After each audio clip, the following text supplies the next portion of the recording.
You tell me. You tell me. Huwag kang mamamakyo. Bakit nga ba? Bakit ako mag-alaya? Inaabala mo oras ko. Sige! Akin na yung lisensya mo! Titignan ko lisensya mo! Ba't pulang-pula mata mo? Nakadrugs ka ba?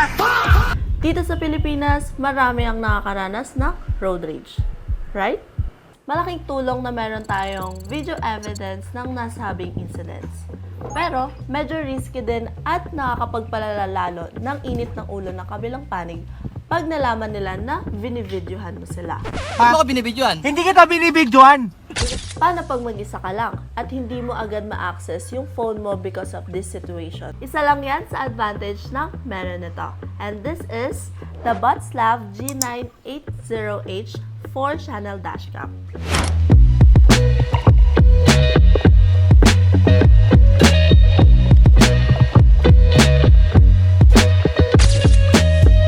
So a quick overview of this product.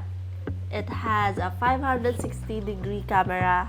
Bukod sa front and rear setup ng regular dashcam, it has a 2-sides camera that is always online, recording any incident na di mo inaasahan tulad ng mga road rage. So what else we have sa package niya? So this one, we have guides here, ayan, manual, and then panglinis sa lenses. Meron din tayong sticker here. Free na din inside itong 128GB na memory card, so you don't need to buy separate. And then guys, ito naman yung ating dashcam. As you can see, diba, napaka-sleek ng design niya. We also have the side cameras. Yan. Naka-Type-C pala siya guys. Ayan, makikita nyo. And then we have 2 total side cameras here. And then kung paano siya ikabit, super easy lang niya guys. And then magnetic na siya. Ayan. Kaya super dali lang niya ikabit. And also yung kabilang sides din, ikabit natin. Ayan. Eh kung mapapansin nyo din guys, diba, ang haba niya compared dun sa mga other dashcam. So ganyan siya kapag kinabit siya. And then ito naman yung front. And also, ikabit natin yung free na SD card here on top. So, yun lang. Easy-easy lang siya ikabit, diba? So, nice. Here's naman yung another inclusion, which is yung ating rear camera. Ayan. And then, meron tayong mahabang wires. And then, ito naman yung other tools na pwede nating magamit here.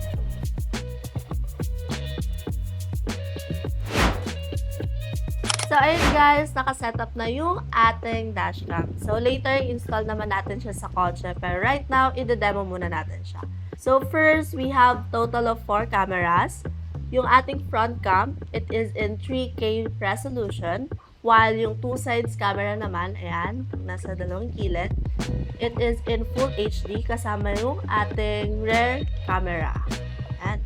So, kung gusto niya ng mas malinaw na resolution, tatanggalin lang natin yung camera, side camera niya. Ay, kung mapapansin nyo, diba, kanina 3K siya. So, naging 4K resolution siya. Kaganda dito is, malinaw naman siya kahit naka-set up siya lahat. All cameras are adjustable to your desired position. So, it depends na lang sa pag-install nyo. And, so, as you can see guys, na-adjust yung ating cameras. Ayan. Even sa front cam. Ayan. So, mapapansin nyo guys, diba? Para siyang joystick. So, talaga ma-adjust nyo siya. And then, even yung ating sides camera, natitilt din siya.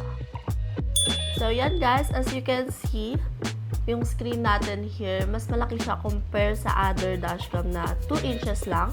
And then, touchscreen na din to. So, kung gusto mo i-view yung other sides, i-double tap nyo lang siya. And para easy access naman sa mga videos na na-record ng ating dashcam, you can download Botslab app. So, ayan, easy access lang siya kapag nakapag-install ka na ng app. Ayan, add device lang tayo. And then, i-scan lang natin yung barcode. Yan, makikita nyo yung barcode. Scan lang natin yan. Okay. And then yan. So, napaka-simple lang niya. And then, after that, ma-access mo na yung mga videos and also yung settings niya. Mas madali na siyang i-navigate. And it's up to your dashcam. It has a hardwire kit. which gives you 24/7 protection. Yan, like I mentioned earlier, using this hardware kit na kasama, no need to plug in it sa inyong USB port, direct na siya sa battery. And another advantage is the 24/7 protection. Once na may nakabangga sa'yo, even nakapark ka lang, it will record everything and save the file automatically. We will test the quality of the video, but first, here are the detailed specs of our dashcam.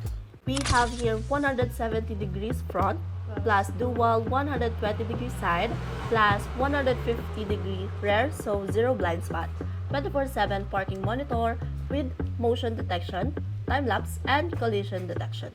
Enhanced night vision using f1.8 aperture and 940mm infrared LEDs. We also have voice control plus 3.8-inch digital touch display, built-in high-precision GPS with speed, location, and routes recorded in real time.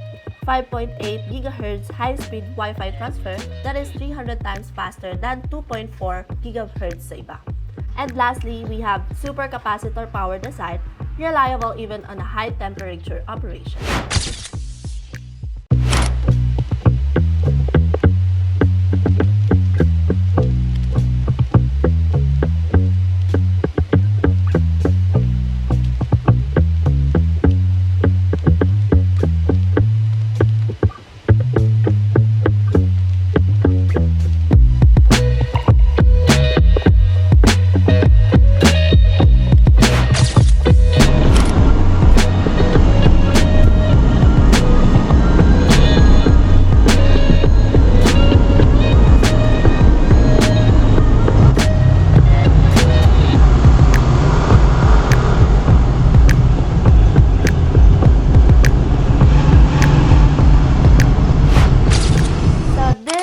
Channel dashcam is far better than the usual 2-channel dashcam.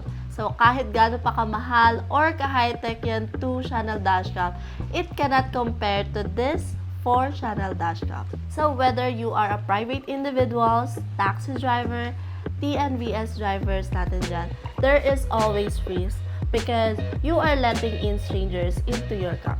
So, a cabin-facing dashcam can deter yung mga masasamang loob, lalo na't alam nila na they are being recorded.